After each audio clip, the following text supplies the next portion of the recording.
Dan's trouble with George. Road work was being down the road from the railway station. They were making the road wider than before, especially underneath Bulgy's bridge. They had already made the bridge taller and wider, so all that needed to be done was the road. "You know what this means," groaned Oliver, who had recovered after his bump from the other day. "George is back," groaned Duck. "Who's George?" Dan asked. Oliver and Duck looked over to the little diesel, completely shocked. "You mean you've never heard about George the steamroller?" Oliver asked. "No, I haven't heard anything about him. What's he like?" "He's a rotten old roller who hates railways," Oliver explained. "He always says railways are no good, turn them into roads. He always loves causing trouble for us." Duck then told Dan about what he did to Sir Handel during their childish argument, and what happened to Daisy when some cones were left at the railway crossing. "Yikes!" said Dan. "That George fellow sounds like a regular terror to me." "He is," said Duck, "so take our advice and ignore him if you ever see him. If he tries to cause any trouble, then he'll have to deal with the Fats Controller, just like he has before." "Personally," cut in Oliver, "if that George tries anything with me, I'll give him a reason to fear engines." "Not a good idea, Oliver," advised Duck firmly. "As I recall, the last time you did that, you nearly got into trouble with the Fats Controller after you pulled Scruffy in half." Oliver knew Duck was right, but he also knew that Duck would probably do the same if George did anything to harm him, his crew, or his train. "Don't worry, you two," said Dan. "I'll take care out of the line." "Good," the two engines said together. The following next morning, Dan got his first meet with George. He stood nearby while the workmen placed tarmac on the roads. When George saw Dan rattle past, he chortled loudly. "Oh, that's all this stupid railway needs. Another useless box on wheels." Dan was offended by this, but he followed Duck and Oliver's advice and not replied back.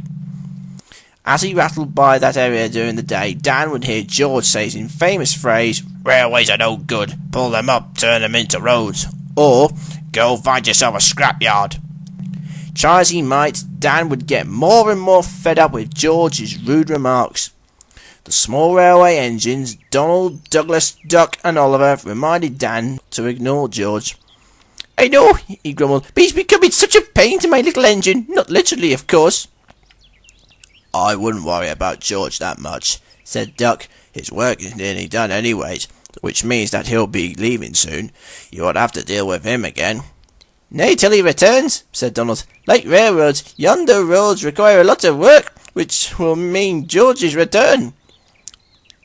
"Then teach him a lesson!" shouted Mike. "Och, we dinna need to do that," said Douglas. "Sooner or later George will get what's coming to him."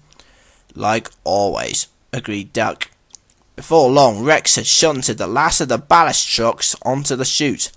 Then once his trucks were loaded up, Dan set off for the yards at the big station. As he came closer to Bulgy's bridge, Dan could see that George was nowhere to be seen. "At least I wouldn't have to hear him speak rudely to us again," Dan thought happily to himself. However, Dan was going to be quite wrong.